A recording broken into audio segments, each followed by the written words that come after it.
들으라. 너희 중에 말하기를 오늘이나 내일이나 우리가 어떤 도시에 가서 거기서 1년을 머물며 장사하여 이익을 보리라 하는 자들아. 내일 일을 너희가 알지 못하는도다. 너희 생명이 무엇이냐? 너희는 잠깐 보이다가 없어지는 안개니라. 너희가 도리어 말하기를 주의 뜻이면 우리가 살기도 하고 이것이나 저것을 하리라 할 것이거늘 이제도 너희가 허탄한 자랑을 하니 그러한 자랑은 다 악한 것이라. 그러므로 사람이 선을 행할 줄 알고도 행하지 아니하면 죄니라. 야고보서 4장 13절에서 17절의 말씀입니다. 일상의 성실함과 일상적 정의는 혼동되어서는 안 됩니다. 바로 야고보 사도의 경고를 통해서 우리가 접하게 되는 메시지죠. 자기 직업, 자기의 일에 충실한 자체는 나쁜 것이 아닙니다. 그러나 그 성실함이 선을 행할 기회를 빼앗아 간다면 그것은 죄입니다. 성경은 선을 행할 줄 알고도 행하지 않으면 적당히 나쁜 것이 아니라 바로 죄라고 선언합니다. 예수께서는 공생의 기간 중에 안식일에 사람을 고치는 일로 인해 종교적 기득권 세력이었던 바리새인들과 충돌했습니다. 누가복음 14장 1절에서 6절까지 이런 장면이 나오죠. 안식일에 예수께서 한 바리새인 지도자의 집에 떡 잡수시러 들어가시니 그들이 엿보고 있더라. 주의 앞에 수종병 든 한 사람이 있는지라. 예수께서 대답하여 율법 교사들과 바리새인들에게 이르시되 안식일에 병 고쳐주는 것이 합당하냐 아니하냐. 그들이 잠잠하거늘 예수께서 그 사람을 데려다가 고쳐 보내시고 또 그들에게 이르시되 너희 중에 누가 그 아들이나 소가 우물에 빠졌으면 안식일이라도 곧 끌어내지 않겠느냐 하시니 그들이 이에 대하여 대답하지 못하니라. 이 사건은 당시의 종교 지도자들로 하여금 예수를 죽이도록 하는 주요한 동기 중에 하나가 되었습니다. 이미 그들이 엿보고 있었다 이렇게 기록하고 있죠.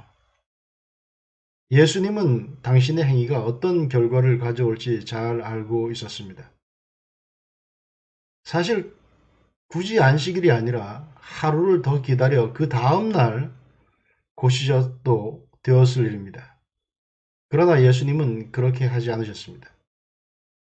예수님은 아들이나 소가 우물에 빠졌을 때 구하지 않겠느냐 이렇게 말씀하셨지만 엄밀히 말하면 이 병든 사람은 오랫동안 알아왔고 오늘 고침받지 못한다고 해서 당장 어떻게 될 것도 아니고 하루 있다가 완치되어도 충분한 그런 상황이었습니다. 그렇지만 예수님은 굳이 그 자리에서 귀했을 때 바로 종교 지도자들이 봤을 때 기성질서에 대한 도전으로 보이는 그 치유의 사역을 하심으로써 선을 미루는 것은 선과 악의 중간이 아니라 바로 악 자체라고 가르쳐 주셨습니다. 이 일로 바리새인들과 충돌하여 율법을 어긴 자로 종교재판에 넘겨질 수 있음을 알았지만 개의치 않으셨고 오히려 이 상징적인 행위로 강력한 메시지를 전달하셨습니다. 천성적으로 무정하거나 냉랭하거나 또 선에 대해서 무관심하거나 아니면 그냥 내 생활에서 일상적 성실함 때문에 원인이 되었건 우리가 당장 해야 될 우리 눈에 들어오는 내 생각에 포착된 선을 미루게 되면 그것은 악이요 불이라는 것이 성경의 가르침입니다. 예수님은 잔치 비유를 통해서도 성실함과 불의가 어떻게 양립할 수 있는지 보여주십니다. 어떤 사람이 큰 잔치를 베풀고 많은 사람을 청하였더니 잔치할 시각에 그 청하였던 자들에게 종을 보내어 이르되 오소서 모든 것이 준비되었나이다 하매 다 일치하게 사양하여 한 사람은 이르되 나는 밭을 샀음에 아무래도 나가보아야 하겠으니 청컨대 나를 양해하도록 하라 하고 또 한 사람은 이르되 나는 소 5겨리를 샀음에 시험하러 가니 청컨대 나를 양해하도록 하라 하고 또 한 사람은 이르되 나는 장가 들었으니 그러므로 가지 못하겠노라 하는지라. 종이 돌아와 주인에게 그대로 고하니 이에 집주인이 노하여 그 종에게 이르되 빨리 시내의 거리와 골목으로 나가서 가난한 자들과 몸 불편한 자들과 맹인들과 저는 자들을 데려오라 하니라. 종이 이르되 주인이여 명하신 대로 하였으되 아직도 자리가 있나이다.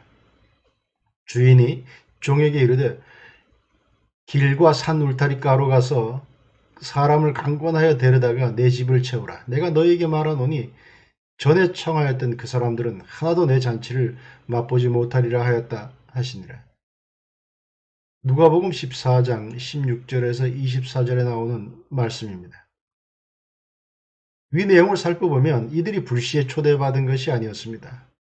사전에 통보가 되었죠. 이미 잔치가 열릴 것이고 또 초대한다는 메시지가 전달되어 있었습니다. 그러나 그들에게는 자신의 일들이 더 급했습니다. 이들은 전혀 게으른 사람들이 아니었습니다. 하지만 이들은 잔치에 초대를 받고 거절하는 것은 상대를 온전한 존재로 인정하지 않겠다는 매우 무례한 태도라는 점을 깨닫지 못하고 있었죠. 나를 초대한 사람의 가치가 내게 정말 중요하다고 느껴진다면 만사를 젖혀두고 잔치에 참여할 스케줄을 짜두었을 것이지만 자기 일에 바쁜 이들의 눈에는 그 잔치를 여는 주인의 존재가 들어와 있지 않았던 겁니다. 야고보서에 등장하는 사람들은 이들 못지않게 성실할 뿐 아니라 경건한 모습까지 갖춘 신앙인으로 보입니다.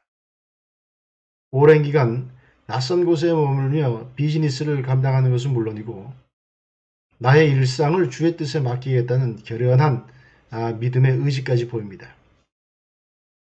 이런 그들의 삶의 방식을 놓고 야고보 사도는 허탄한 자랑이요 악으로 판정합니다.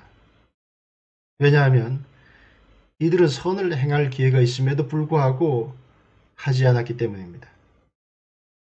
인간의 심판은 주로 무엇을 한 것에 초점을 맞추죠. 뭘 하지 않아서 범죄가 되는 경우보다는 무엇을 했기 때문에 범죄가 되는 경우가 훨씬 더 많습니다. 그런데 성경의 심판은 마땅히 해야 할 바를 행하지 않은 것에 상당한 초점이 맞춰져 있습니다. 하나님께 영광을 돌리지 않고 이웃에게 사랑을 베풀지 않으며 백성을 배려하지 않음으로써 초래되는 심판의 메시지는 이루 말할 수 없을 만큼 많습니다. 여기서 주목해야 할 것은 성실함이라고 하는 덕목은 주로 무엇을 적극적으로 행하는 과정에서 나타나는 성품과 태도라는 것입니다.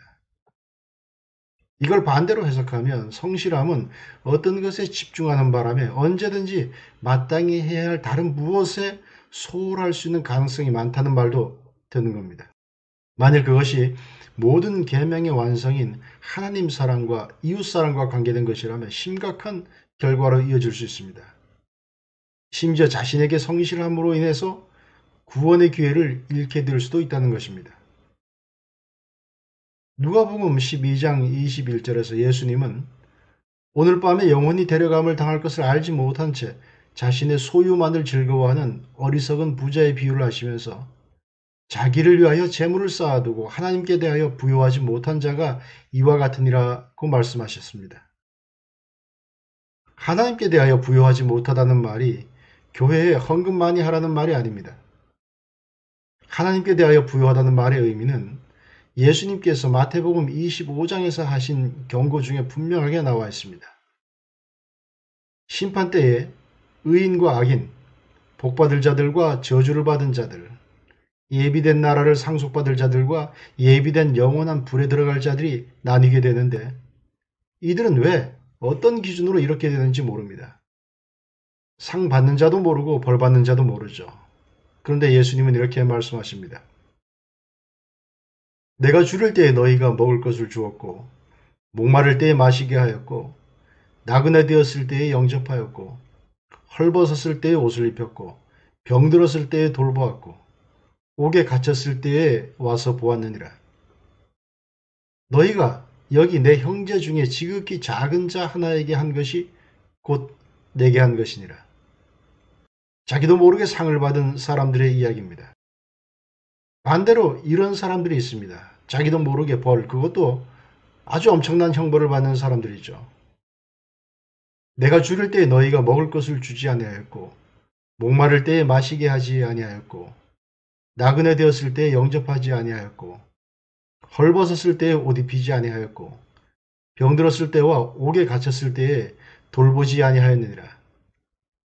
우리가 언제 그랬습니까? 이렇게 항변하는 사람들에게 거룩한 심판장은 이렇게 말씀하시죠.